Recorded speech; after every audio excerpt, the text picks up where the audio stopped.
The gavel stops mid-air. Judge Nathaniel Winters stares at me across the packed courtroom, his weathered face draining of all color.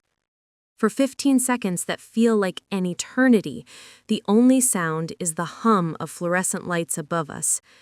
His hand trembles as he slowly lowers the gavel to the bench. Hold up, I'm curious where you're listening from, and if this story spoke to you, make sure you're subscribed. Trust me, what I have planned for tomorrow is going to blow you away. Your Honor, the opposing attorney, dressed in his expensive tailored suit, glances between the judge and me with growing confusion. Should we proceed with the sentencing? But Judge Winters doesn't respond. His steel gray eyes remain fixed on mine, and I see recognition flickering there. A memory from 23 years ago that neither of us expected to resurface in the sterile courtroom in Millbrook County. My name is Rachel Donovan, though that wasn't always my name. Today, I'm supposed to be sentenced for embezzling $340,000 from Clearwater Industries, where I worked as their head accountant for the past 6 years. My defense attorney, Janet Mills, had prepared me for the worst. 3 to 5 years in state prison. The evidence against me seemed overwhelming. Falsified ledgers, forged signatures, money transfers to offshore accounts I swear I never opened. But nobody in this courtroom knows who I really am. Nobody knows that 23 years ago, I was 8-year-old Rebecca Hamilton, a scared little girl who testified in this very same courthouse. The same scared little girl who helped put away one of Millbrook's most corrupt judges in a scandal that rocked the entire state legal system. That corrupt judge had been Nathaniel Winters' predecessor, Judge Harold Ashford. And the case that brought him down? My adoption hearing, where I witnessed him taking a briefcase full of cash from my biological father's attorney to ensure custody would never be granted to my loving foster parents, David and Catherine Donovan. As I sit in the defendant's chair, wearing the same cheap black dress I wore to my foster mother's funeral 6 months ago, I wonder if Judge Winters remembers that terrified 8-year-old who changed everything. The girl whose testimony led to Ashford's imprisonment and eventually paved the way for Winters' appointment to the bench.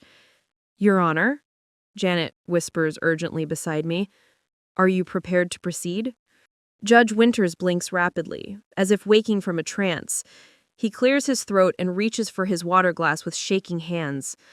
We need a 15-minute recess. The courtroom erupts in confused murmurs.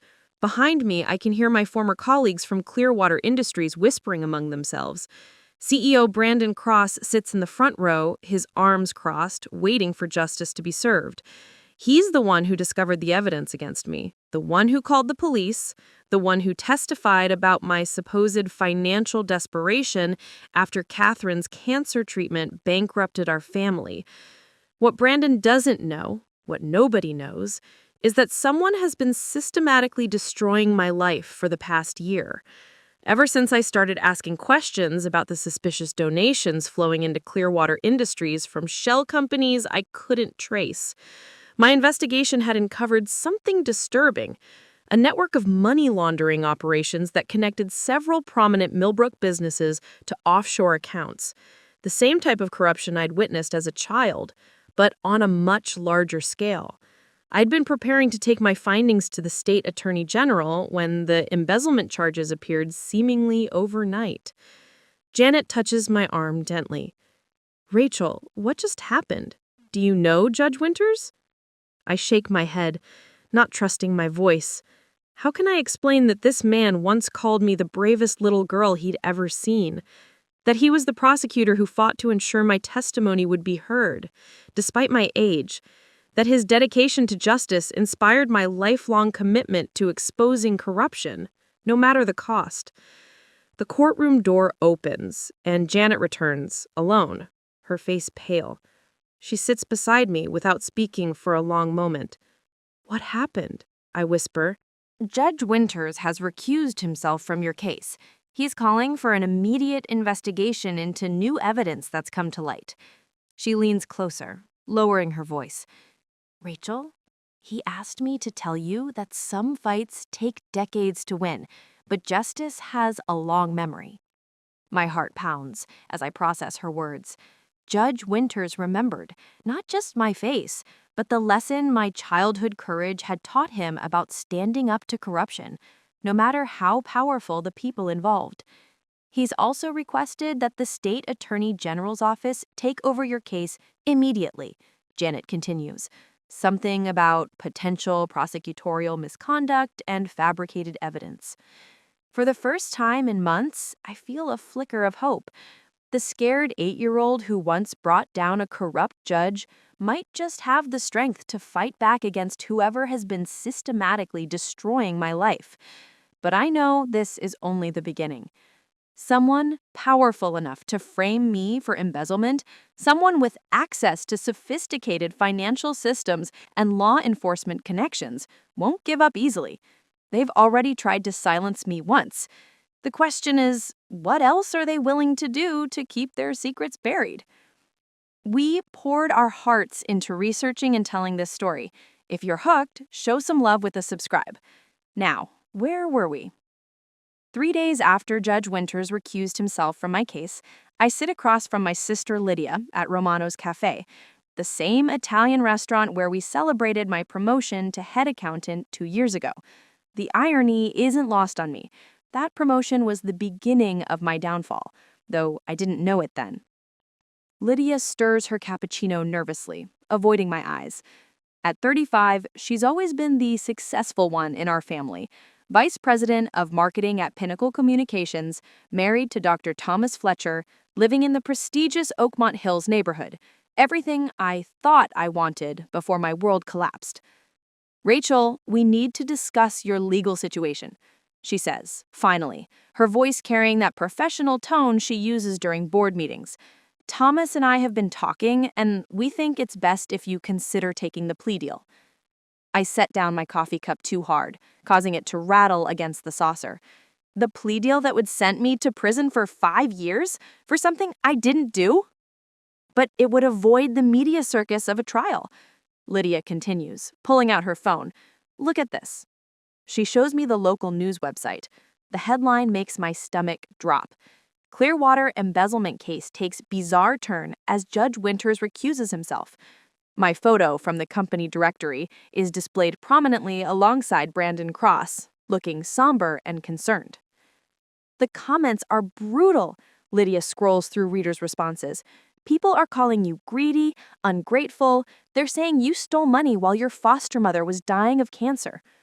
The cruelty of the comments stings, but what hurts more is the clinical way Lydia delivers this information, as if she's presenting market research rather than discussing her sister's reputation being destroyed.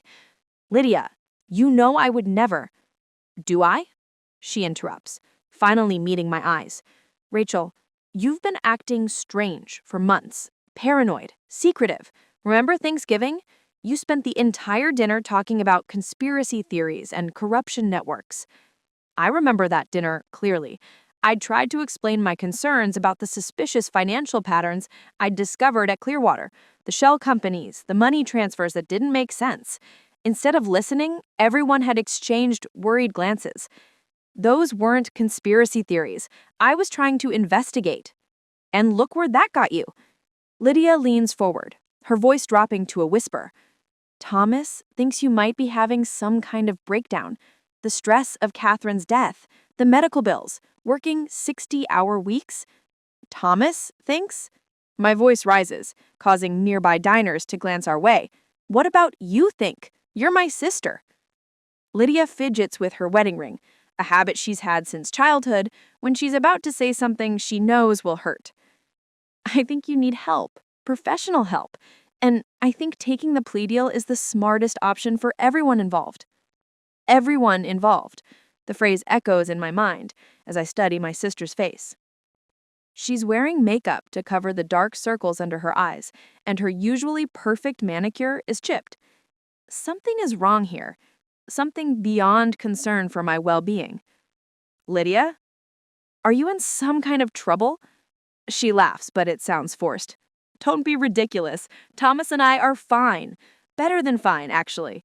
His practice is expanding, and Pinnacle just promoted me to senior vice president. When did that happen? Last month.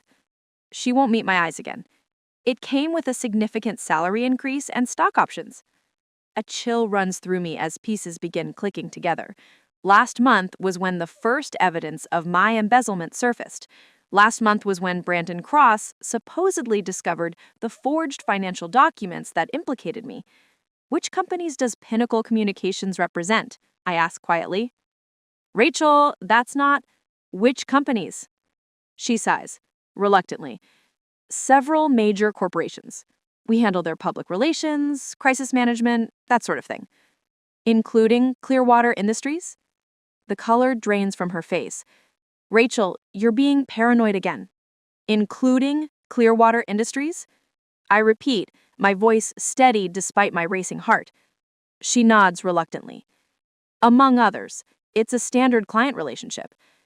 I pull out my phone and open the Notes app where I've been documenting everything since my arrest. Pinnacle Communications received a $2.3 million contract from Clearwater Industries 6 weeks ago, the same week I was suspended pending investigation. How do you know that? Because I still have friends at the courthouse who believe in my innocence. People who remember what I did as a child to expose corruption. I lean forward, studying her face. Lydia, what did they offer you? Nothing. This is insane. The promotion that came with stock options and a salary increase? Thomas's practice expansion that happens to coincide with my arrest? The sudden interest in making sure I take a plea deal and disappear quietly into prison for 5 years? Lydia stands abruptly, knocking over her cappuccino. The brown liquid spreads across the white tablecloth like a stain I can't unsee. I think you need to call Dr. Martinez, she says, referring to the therapist Catherine had made me see after her diagnosis. This paranoid thinking isn't healthy. But I'm not paranoid. I'm finally seeing clearly for the first time in months. They got to you. Somehow, they got to you and Thomas. Nobody got to anyone. Her voice cracks. Maybe you did take that money, Rachel. Maybe you convinced yourself you were investigating something to justify it. People do desperate things when they're grieving and facing financial ruin. The words hit like physical blows. This is my sister, the person who held my hand during Catherine's chemotherapy sessions, who helped me move furniture when I couldn't afford professional movers, who promised she'd always believe in me. Get out, I whisper. Rachel! Get out, now. After Lydia leaves, I sit alone in the cafe, staring at the coffee stain on the tablecloth. The elderly waitress approaches with cleaning supplies, giving me a sympathetic smile. Rough conversation, honey? Something like that. As she wipes the table, I think about the scared 8-year-old who testified against Judge Ashford 23 years ago.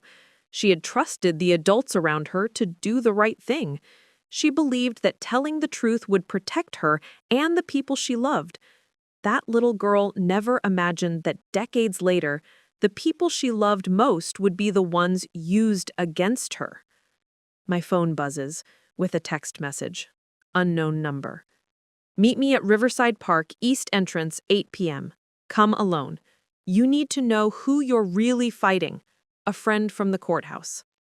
I stare at the message, weighing my options. After Lydia's betrayal, I'm not sure who I can trust, but I'm also not sure I have a choice. 3 hours later, I walk through the east entrance of Riverside Park, my hand clutching pepper spray in my jacket pocket. The park is nearly empty, just a few joggers and dog walkers in the distance. A figure emerges from behind the large oak tree near the pond. It's Patricia Reeves, the court stenographer who's worked in the Millbrook courthouse for over 30 years. I remember her from my childhood testimony. She was the kind woman who brought me tissues when I started crying on the witness stand. Mrs. Reeves? Hello, Rebecca. Or should I say Rachel? I've been watching your case closely. What did you want to tell me? She glances around nervously before pulling a manila envelope from her purse. Judge Winters isn't the only one who remembered you. Some of us have been keeping track of the corruption cases over the years, making sure the system we fought to clean up stays clean. She hands me the envelope. This is why they framed you. What you stumbled onto at Clearwater is bigger than you realized. It connects to at least 6 other major corporations in Millbrook County, including your sister's company. My hands shake as I open the envelope and scan the documents inside. Financial records, email chains, photographs of meetings. It's a comprehensive investigation into a money laundering network that makes Judge Ashford's bribery scandal look small by comparison. How long have you known about this? We've been building the case for 2 years, but we needed someone on the inside, someone with access to the financial records. Patricia's voice is grim. When you started asking questions at Clearwater, you became a threat. They had to silence you. And my sister? Collateral damage. They offered her husband's medical practice a lucrative contract with their shell company. Debt forgiveness, new equipment, guaranteed patient referrals. In exchange, she just had to convince you to take the plea deal and disappear quietly into prison for 5 years. The betrayal cuts deeper now that I understand it. It wasn't malicious. It was desperate. Someone had engineered circumstances that made betraying me seem like Lydia's only option to save her family. What do I do now? I ask. Patricia smiles, and for a moment I see the same encouraging expression she gave 8-year-old me on the witness stand. The same thing you did 23 years ago, Rebecca. You tell the truth, but this time you have allies who know how to fight back. As I walk back to my car, the envelope clutched tightly in my hands, I realize that the scared little girl who once brought down a corrupt judge is about to face the biggest battle of her life. But I'm not that scared little girl anymore. I'm a woman who's survived loss, betrayal, and systematic attempts to destroy me. And I'm not fighting alone this time. The next morning, I sit in the cramped office of Harold Zimmerman, the only attorney in Millbrook County willing to take my case after Janet Mills mysteriously withdrew her representation.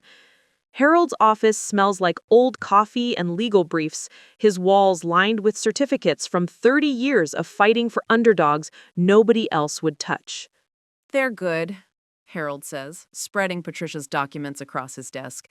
His reading glasses perch precariously on his nose as he examines financial records and email chains. "Whoever orchestrated this knew exactly how to build a bulletproof embezzlement case against you." I lean forward, studying the papers that could either save me or send me to prison. "But these documents prove I was investigating them, not stealing from them." "Proving intent is different from proving innocence." Harold taps a bank statement with his pen. "They've created a paper trail showing regular transfers from Clearwater accounts to offshore banks under your credentials.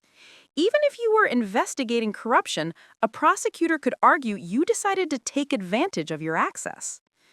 My stomach knots. "So what do we do?" Harold removes his glasses and fixes me with the same determined look I remember from 23 years ago when he was the young prosecutor working alongside Nathaniel Winters to expose Judge Ashford. He'd been fresh out of law school then, passionate about justice and uncorrupted by the system. "We do what we did before, Rebecca. We build a case so airtight they can't ignore it." He pulls out a legal pad and begins writing. "First, we need to prove you couldn't have accessed these accounts. Second, we identify who did. Third, we expose the entire network before they can destroy more evidence." Over the next 3 hours, Harold methodically walks me through every piece of evidence Patricia provided. The scope of the corruption network is staggering. 6 major corporations using shell companies to launder money through fake contracts and inflated invoices. Clearwater Industries sits at the center, with Brandon Cross as the primary orchestrator. Your sister's company, Pinnacle Communications, received over $4 million in the past year, Harold explains, highlighting financial transfers. They've been providing crisis management services that don't actually exist. And Thomas's medical practice? guaranteed patient referrals through a fake healthcare network. They've been billing insurance companies for procedures that never were performed. Harold's jaw tightens. Your brother-in-law probably doesn't even know. They've been routing patients through his practice and falsifying the billing behind his back. The realization hits me like a physical blow. Lydia wasn't just compromised, she was being set up too. If the scheme unraveled, both she and Thomas would face criminal charges unless someone else took the fall. Someone like me. They needed a scapegoat, someone with access to financial systems who could believably be framed for embezzlement. And when that scapegoat started getting too close to the truth, they had to accelerate their timeline. Harold slides a timeline he's been creating across the desk. Look at the dates. The pattern is clear now. My investigation into suspicious Clearwater transactions began 8 months ago. 6 months ago, Pinnacle Communications received its first major contract. 4 months ago, Thomas's practice started seeing unusual patient volume. 2 months ago, the offshore accounts were opened using my forged credentials. They've been planning this for almost a year, but they made one critical mistake. What's that? He pulls out a folder I hadn't seen before. Patricia wasn't the only person keeping track of corruption cases. There's a network of court employees, retired prosecutors, and honest business owners who've been documenting suspicious activities for years. The folder contains sworn affidavits from people I never expected. Maria Santos, the cleaning lady at Clearwater, who noticed Brandon Cross staying late on weekends. Detective Ray Morrison, who investigated the shell companies but was told to drop the case by his superiors. Even Judge Winters himself, who'd been quietly monitoring financial irregularities in cases that crossed his bench. Judge Winters has been building this case? For 2 years. He couldn't act openly because he needed someone on the inside to provide evidence. When you started investigating, you became the key witness he'd been waiting for. I think about the moment in the courtroom when Judge Winters saw me, the recognition in his eyes. It wasn't just remembering the scared 8-year-old who'd helped expose corruption before. It was recognizing the adult who could help him do it again. What about my new judge? Can we trust her? Harold nods. Judge Carolyn Pemberton is completely clean. She was handpicked by the State Judicial Review Board specifically because she has no connections to local business interests. My phone buzzes with a text from an unknown number. Stop digging or your sister faces the same charges you're fighting. I show Harold the message. His expression hardens. They're getting desperate. That's good for us, bad for them. He picks up his office phone and dials. Patricia, it's Harold. We need to accelerate our timeline. They're making threats. While Harold coordinates with Patricia, I studied the affidavits more carefully. The network of people willing to testify on my behalf is larger than I imagined. Catherine's oncologist remembered my dedication to paying her bills honestly, even when bankruptcy would have been easier. My former supervisor from the marketing firm where I worked before Clearwater vouches for my ethical standards. Even David, my adopted father who lives in Florida now, has provided a character statement. But the most powerful document is a letter from Sandra Walsh, Clearwater's former CFO who was forced to resign 6 months before my arrival. Her statement details how Brandon Cross systematically pushed out ethical employees and replaced them with people willing to look the other way. Sandra was investigating the same discrepancies you found, Harold explains after ending his call. When she got too close, they forced her out using a manufactured sexual harassment claim. Where is she now? Working as a freelance financial consultant, she's willing to testify that the offshore accounts were opened using a system she helped design, a system she knows you never had access to. For the first time since my arrest, I feel hope stirring. So we can prove I couldn't have opened those accounts. Better than that, Sandra kept backup copies of all financial systems documentation. She can prove who did have access. Harold grins. Brandon Cross and his IT director, Kevin Murphy, are the only 2 people with the administrative privileges needed to open those accounts. My phone rings. Lydia's name appears on the screen. Don't answer, Harold advises. They're probably hoping you'll say something they can use against you. But I need to know if she's safe. Lydia? Her voice is strained, frightened. Rachel, something's wrong. The FBI just showed up at Thomas's practice. They're seizing patient records and computer systems. My blood runs cold. Are you both okay? For now, but Thomas doesn't understand what's happening. He keeps asking me why federal agents are investigating his practice. Her voice breaks. Rachel, I'm scared. What do I do? I look at Harold, who's been listening to the conversation. He nods grimly and writes something on his legal pad. They're cutting loose ends. Lydia, listen carefully. You and Thomas need to come to Harold Zimmerman's office immediately. Don't talk to anyone else, don't answer any more questions, and don't go home until we figure out what's happening. I don't understand. Someone has been using Thomas's practice to commit insurance fraud. You and Thomas are victims, not perpetrators, but you need legal protection right now. After I hang up, Harold is already making more calls.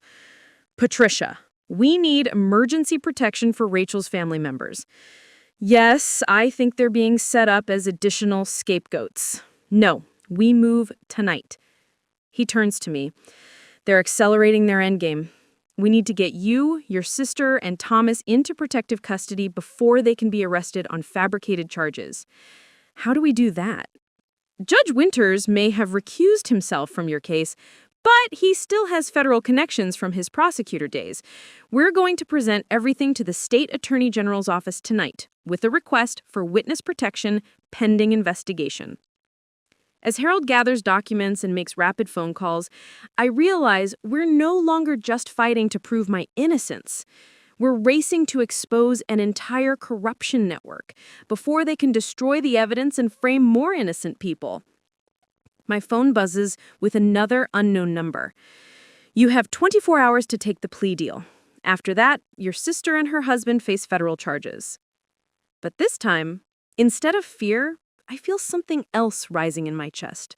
The same determined courage that helped me testify against Judge Ashford 23 years ago. Harold, I say, showing him the latest threat. He reads it and smiles grimly. Perfect. Now we have written evidence of criminal conspiracy and obstruction of justice. He adds the screenshot to our growing evidence pile. They just gave us everything we need to bring federal charges against them. 2 hours later, Lydia and Thomas arrive at Harold's office looking shock-shelled and terrified. Thomas, normally confident and composed, appears completely bewildered by the day's events. Harold, I say, as we prepared to leave for the Attorney General's office, what happens if they're more powerful than we think? What if the corruption goes higher than local business interests?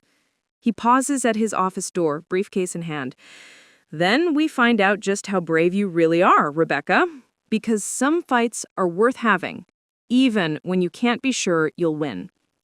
As we walk out into the night, I touch the small silver locket around my neck, Catherine's final gift to me before she died.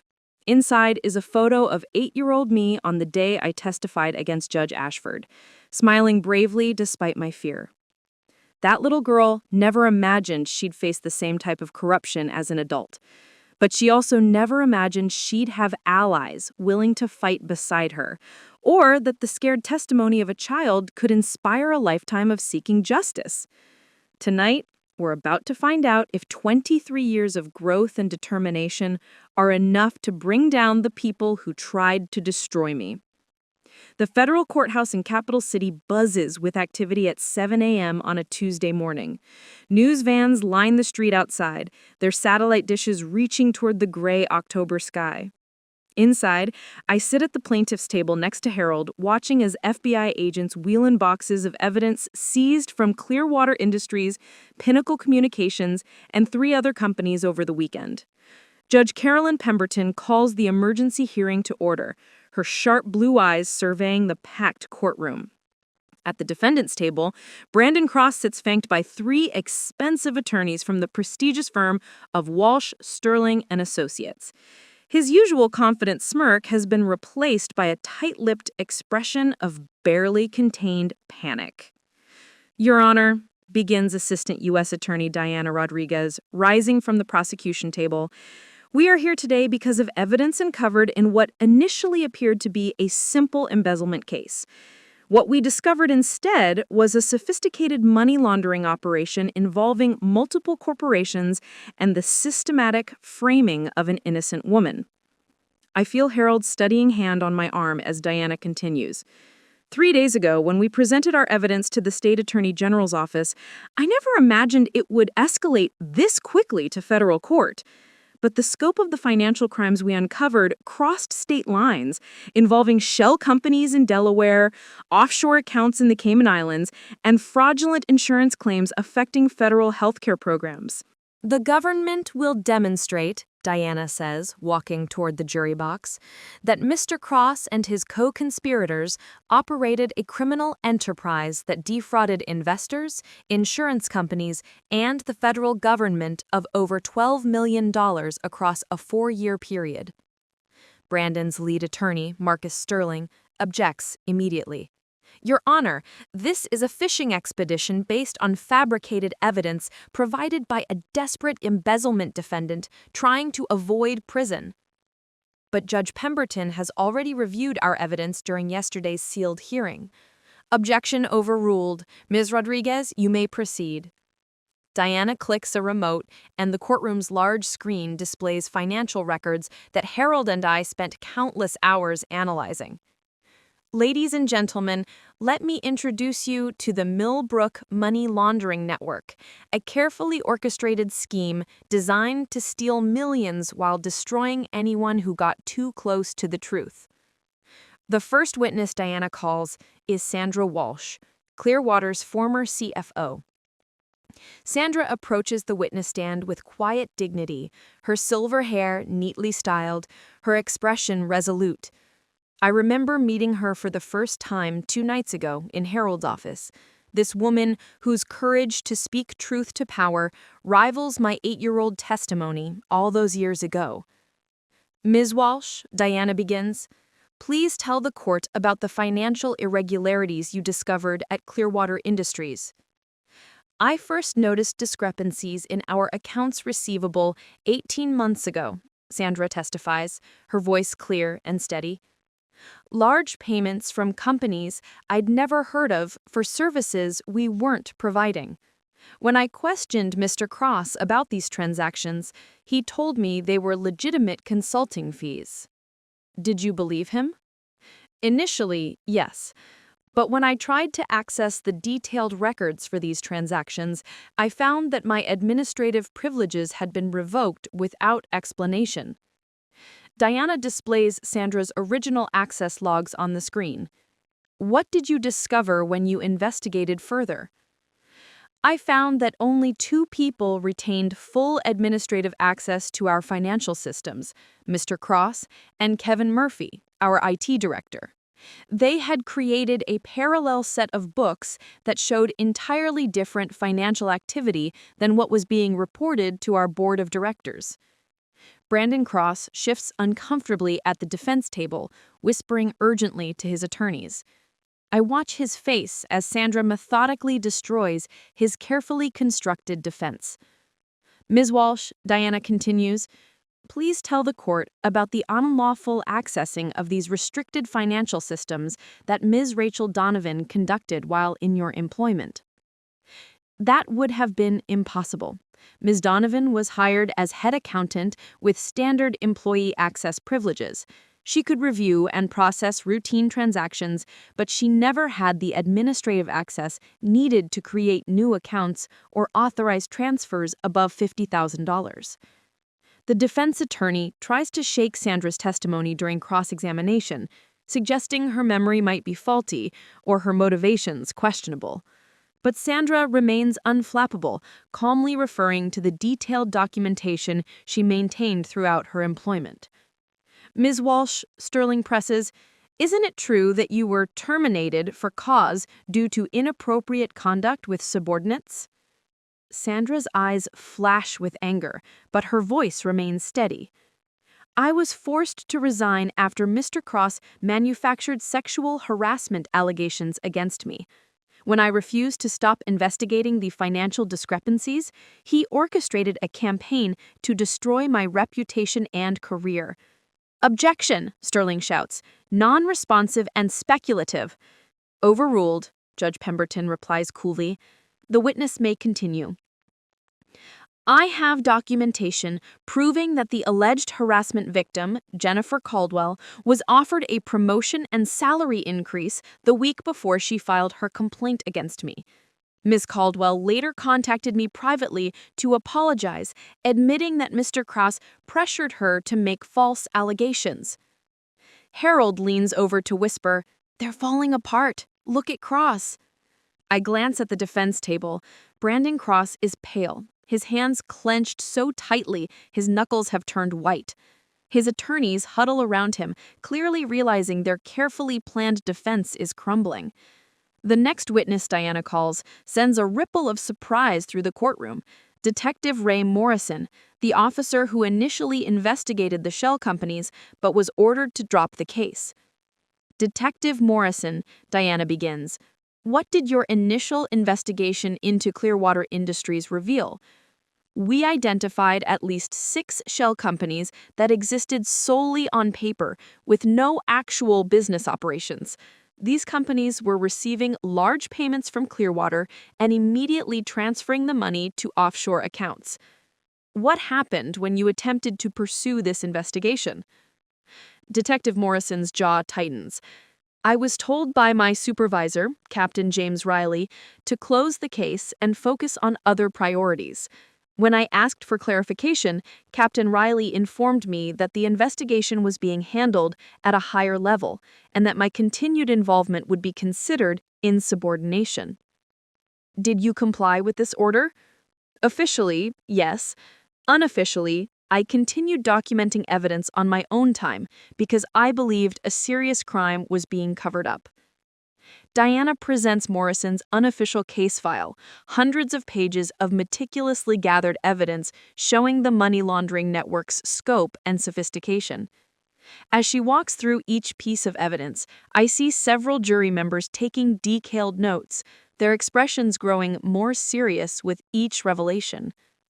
But the most damaging testimony comes from an unexpected source: Kevin Murphy, Clearwater's IT director, who was arrested over the weekend and decided to cooperate with federal investigators in exchange for a reduced sentence. "Mr. Murphy, please tell the court about your role in creating the offshore accounts used to launder money from Clearwater Industries."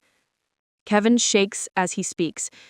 "Mr. Cross instructed me to create new accounts using forged credentials. He said it was for tax purposes, to help the company manage its international holdings. Did you question these instructions?" At first, no, but when he told me to use Rachel Donovan's credentials for some of the accounts, I became suspicious. I knew Rachel didn't have the access privileges necessary to create those accounts. "What did you do with your concerns?" "I documented everything. Every forged signature, every falsified authorization, every suspicious transaction. I kept copies of all the digital evidence on a secure drive, thinking I might need protection if anything went wrong." Diana introduces Kevin's digital evidence, thousands of files, proving that Brandon Cross orchestrated the entire scheme while systematically framing me for crimes I couldn't have committed. When Brandon Cross takes the stand in his own defense, his polished confidence has completely evaporated.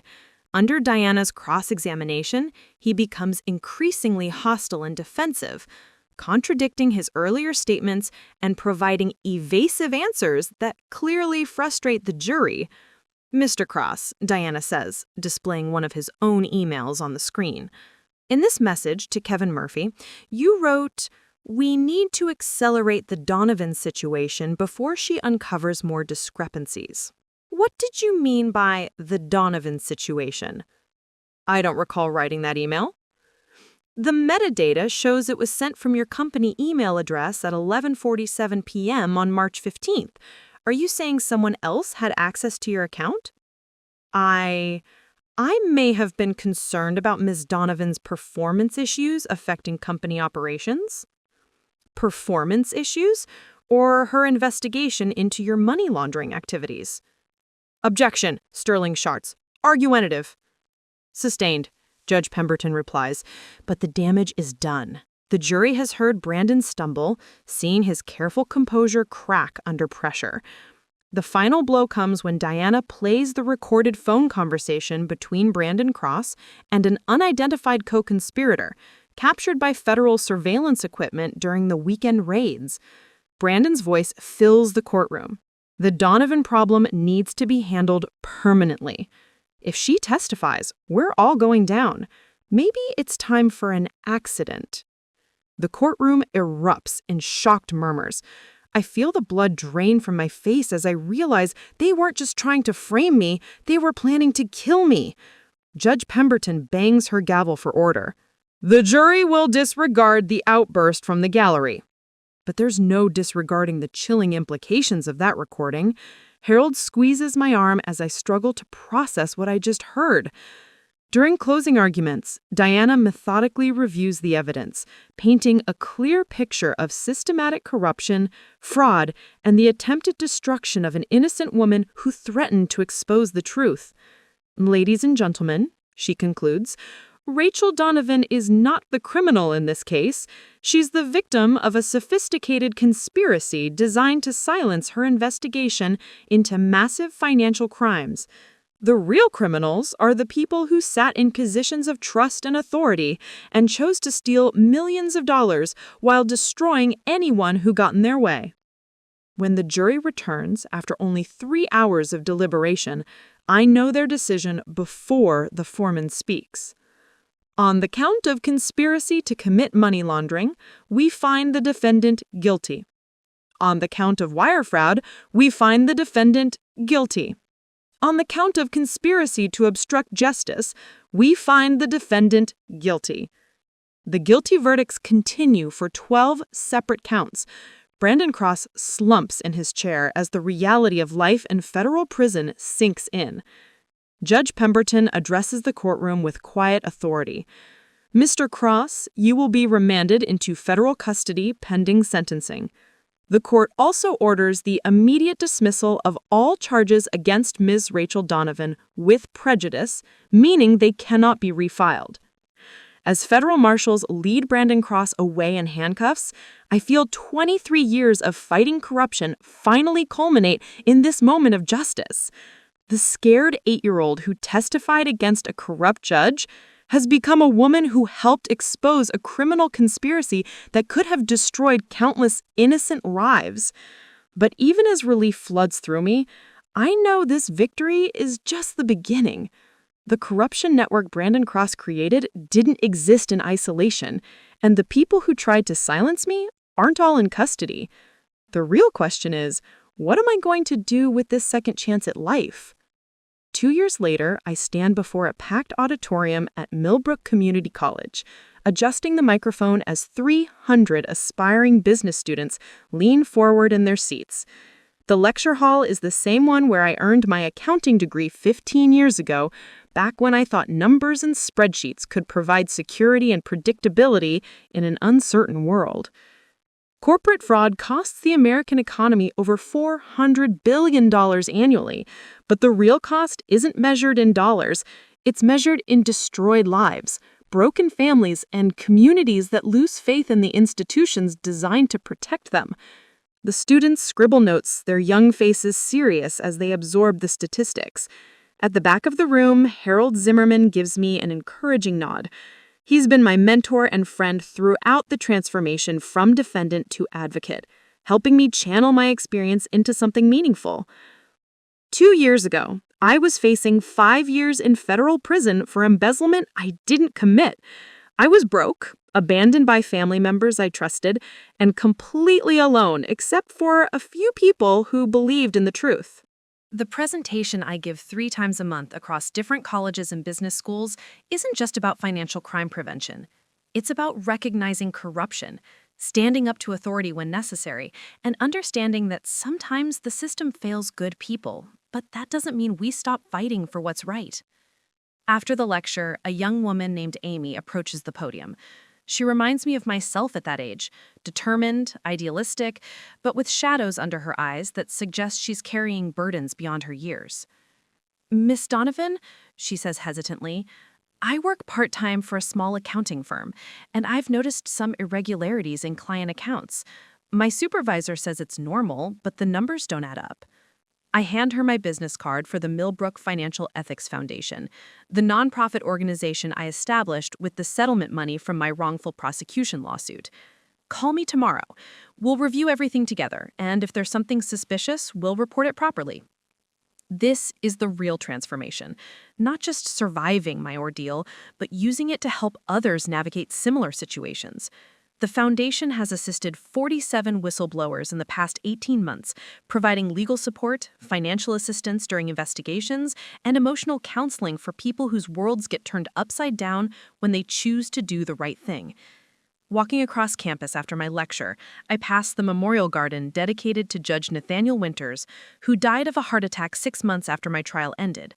The bronze plaque reads, "Dedicated to a man who believed that justice delayed is not justice denied, but justice that requires patience and courage to achieve."